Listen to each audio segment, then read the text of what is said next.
Hi friends, ఈరోజు మనం tasty and easy ప్రాసెస్లో పావ్ భాజీని ఎలా తయారు చేసుకోవాలో తెలుసుకుందాం. దానికోసం ముందుగా ఒక కుక్కర్ తీసుకొని దానిలో కట్ చేసి పెట్టుకున్న వెజిటేబుల్స్ అన్ని ఒక్కొక్కటిగా యాడ్ చేసుకోవాలి. యాడ్ చేసుకున్నాక అందులోకి పావ్ భాజీ మసాలా, సాల్ట్, ఇంకా వాటర్ వేసి కుక్కర్ మూత పెట్టి 3-4 విజిల్స్ వచ్చే వరకు బాగా కుక్ చేసుకోవాలి.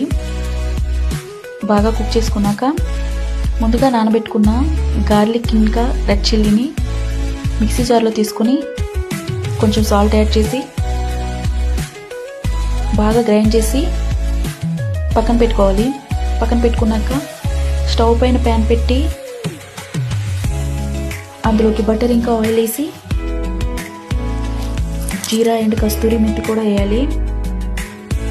జీరా, కస్తూరి మెంతి, ఆనియన్స్, క్యాప్సికమ్, టమాటర్, గ్రైండ్ చేసి పెట్టుకున్న గార్లిక్, రెడ్ చిల్లీ పేస్ట్ని కూడా యాడ్ చేసుకోవాలి. యాడ్ చేసుకొని pav bhaji masala, salt,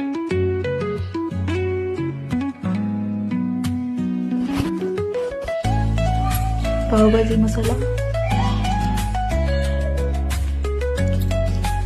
Sabzi masala, jeera and dhania masala, turmeric, garam masala, salt కూడా యాడ్ చేసుకొని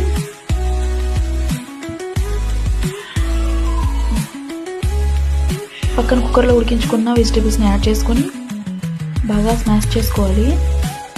స్మాషర్తో బాగా స్మాష్ చేసుకున్నాక అందులో కొంచెం వాటర్ యాడ్ చేసుకోవాలి. కొంచెం వాటర్ యాడ్ చేసుకున్నాక మసాలా ఆల్మోస్ట్ ఉడికిపోయినట్టే అందులో కొంచెం కోరియండర్ ఇంకా లెమన్ వేసి 1 మినిట్ ఉడికించుకోవాలి. అంతే ఫ్రెండ్స్, మసాలా రెడీ అయిపోయినట్టే. అదే ప్యాన్లో బటర్ యాడ్ చేసి కోరియండర్ కొంచెం వేసి పావును బాగా కాల్చుకుంటే పావ్ భాజీ రెడీ అయిపోయినట్టే. ఈ వీడియో మీకు నచ్చినట్టయితే లైక్ చేసి, షేర్ చేసి, సబ్స్క్రైబ్ చేయండి ఫ్రెండ్స్. Thanks for watching.